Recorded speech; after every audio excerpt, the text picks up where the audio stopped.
Assalamualaikum warahmatullahi wabarakatuh. Perkenalkan, saya Nelly Hustin Laili, dosen pendidikan bahasa Arab UIN Sibersekno Jati Cirebon.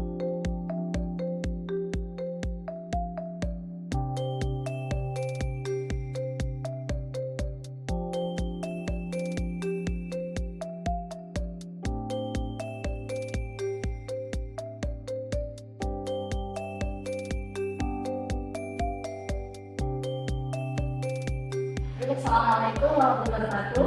Waalaikumsalam warahmatullahi wabarakatuh. Allah Ta'ala hanya bina dan menurut atau berfikir.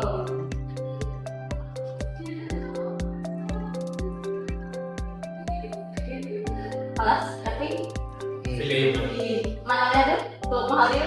Hadir Walido Salat Ridho apa ya Pak? Mari Ridho balik semua? Amin. Jadi pada kesempatan kali ini kita akan membahas tentang mafhum al-ta'rifun yang mafhum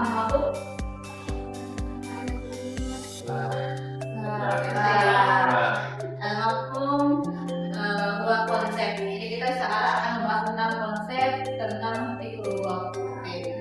Ini adalah capaian yang akan kalian harus capai dalam pembelajaran fiqhullah tentang konsep fiqhullah. Yang pertama itu kalian mampu menjelaskan definisi fiqhullah. Yang kedua, membedakan fiqhullah dengan ilmullah. Yang ketiga, kalian mampu menjelaskan sejarah perkembangan fiqhullah. Dan yang terakhir, dapat menjelaskan tujuan dan manfaat fiqhullah. Nah, di sini ada filologi ya. Filologi. Di sini ada dua kata, ada fiqh sama analog. Kalau fiqh itu mengandung arti bisa fahmun atau ilmun, bisa memahami atau mengetahui. Kalau algon kan, algon bahasa. Maka secara bahasa itu fiqh sejarah dari perkembangan pesawat itu sendiri gitu. Kemudian selanjutnya tadi ada perbedaan ya antara fiqhul lughah dan ilmu lughah. Jadi fiqhul lughah sama ilmu lughah itu adalah dua hal yang berbeda tapi saling berkaitan gitu. Mungkin kalian udah paham terkait ilmu lughah. Nah, sekarang ada fiqhul lughah. Ini ada perbedaannya, tapi untuk pembahasan yang selanjutnya antara perbedaan fiqhul lughah dan ilmu lughah, kemudian pembahasan tentang sejarah perkembangan ilmu lughah dan ada fawaid fiqhul lughah. Nanti kalian akan dibagi kelompok terkait kegiatan 3 ini. Nah, di sini nanti kalian ada tutor sebaya ya. Jadi kalian setiap kelompok itu membahas satu tema, nanti bagi 3 kelompok. Setelah itu kalian menjelaskan ke kelompok yang lain terkait tema yang kalian mendapat. Kalau itu asalnya, ilmu asalitas. Review juga mau belajar nanti. Saya menakir Allah wa faat talisa ada fawaid fiqhullah. Saya kepada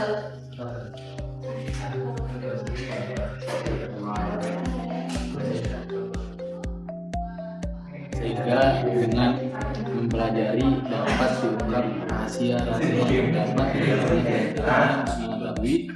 Yang pertama, kami buat mengerti kulgos itu. Jadi pada ketujuh itu muncul istilah baru dalam wacana ilmu asal, yaitu Fiqhullah itu masalahnya itu biologi dan ilmu itu apa siapa?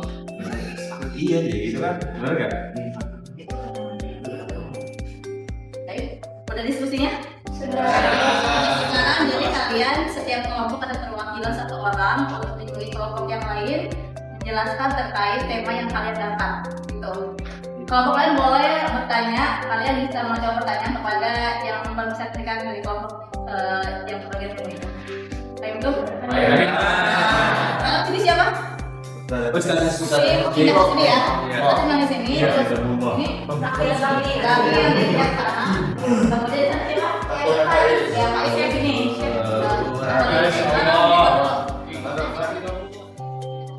Fiqhullah itu lebih dikenal lagi sebagai biologi ya. Kalau ilmu lughah itu kalian bisa lebih mengenal lagi dengan sebutan linguistik.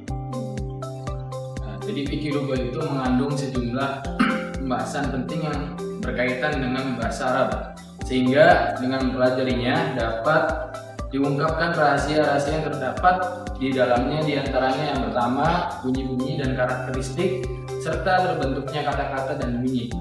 Yang kedua, adanya penunjukan kata atau lafaz pada makna-makna yang beragam. Baik, dari pembahasan tadi, silakan teman-teman barangkali ada yang ingin mengajukan pertanyaan.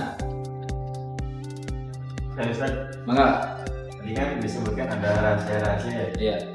Kalau boleh tahu apa rahasianya yang terdapat dalam fikih lugah? Oke, saya ulangi ya. Ya. Mungkin beberapa yang ingin saya sebutkan. Yang pertama yaitu terkait bunyi-bunyi dan karakteristik serta terbentuknya kata-kata dari bunyi atau suara tersebut. Yang kedua yaitu penunjukan kata-kata atau lafaz pada makna yang beragam dan perkembangannya. Teman-teman, di sini kita akan membahas tentang tema tarikh wa tadwir fikih lugah. Yang pertama, kita akan mengetahui kapan istilah fikih lugah ini ada, yaitu pada abad ke-4 Hijriah. Istilah fikih lugah ini belum muncul. Jadi sebelum-sebelumnya itu belum ada. Di abad ke-1, ke-2, ke-3 itu belum ada. Baru ada di abad ke-4 Hijriah fikih lugah ini ada. Kemudian hal ini, kemunculan ini disebabkan karena Ibnu Faris menulis sebuah buku yang berjudul As-Sahibi fi Fikih Lugah wa Sunan al-Arabiyah fi Kalamiyah. Tadi kalian udah diskusi terkait tema ya, masing-masing, kemudian dipresentasikan kelompok lain, ada tanya jawab. Nah dari situ nanti kalian hasil diskusinya atau koleksinya nanti dikirim ke DM yang saya kirim ya. Baik, untuk sekarang karena tadi sudah ada pembahasan dari mulai pengertian, kemudian dari perbedaan antara fikih lugah dan ilmu lugah, kemudian pembahasan terkait sejarah dan perkembangan ilmu lugah, fikih lugah, dan yang terakhir itu tentang tujuan dan manfaat fikih lugah. Yang kedua, Paling soal apa dulu? tadi setelah kita belajar fikih lugah, saya izin bertanya, kira-kira hubungan antara fikih lugah dengan pendidikan bahasa Arab sendiri itu apa ya Bu? Sedangkan fikih lugah itu lebih ke sastranya nih. Pendidikan itu ada kaitannya karena dalam pendidikan bahasa Arab juga kalian pelajari apa aja, maharoh sama anasir ya. Ada 4 maharoh dan unsur-unsur bahasa. Nah di sini fikih lugah itu adalah cocoknya ke unsur bahasa itu ke anasir. Jadi dalam anasir itu ada perkembangan produk, ada aswad kan ya. Nah itu dalam mufrad ini sangat penting ya, karena dalam mufrad ini kalian itu bisa memperkaya mufradat, dan kemudian dari situ kalian bisa lebih baik lagi dalam hal menulis kalamnya gitu, dalam berbicara atau dalam menulis esai gitu. Jadi sini fikih lugah itu perannya untuk memperkaya kalian dalam mufradat dan untuk kalian bisa memahami bahwasanya mufrad itu tidak stagnan, tapi ada perkembangannya dan juga ada sejarahnya gitu.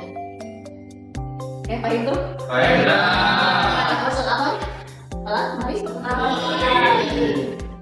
Baiklah, dari pembahasan kita tentang materi ini dapat disimpulkan bahwa fikih lugah itu adalah ilmu yang mengkaji terkait fenomena-fenomena bahasa beserta perkembangannya, dan juga ilmu yang menyingkap dari rahasia-rahasia bahasa serta meneliti mengatur aturan dari kebahasaan itu sendiri. Namun dalam fikih lugah dan ilmu lugah terdapat perbedaan yang tadi dijelaskan bahwasanya kalau ilmu lugah itu adalah kajian yang berfokus pada bahasa itu sendiri. Tapi kalau fikih lugah tidak berfokus pada bahasa itu, namun berfokus pada hal yang lain seperti sejarah, perkembangannya, serta budayanya. Oke, seperti itu. Baiklah, untuk pertemuan selanjutnya kita akan bahas terkait hakikat bahasa. Untuk mempersiapkan materi untuk pertemuan selanjutnya, kalian bisa membaca literatur terkait hakikat bahasa, baik dari jurnal atau buku-buku terkait. Baik, kita telah belajar tentang konsep tentang fikih lugah ya. Nah, karena tadi sudah kita membahas, maka menuju sekian. Demi kita alami, sepanjang akhir, pun akan ada Saya tutup dengan Assalamualaikum warahmatullahi wabarakatuh. Wah.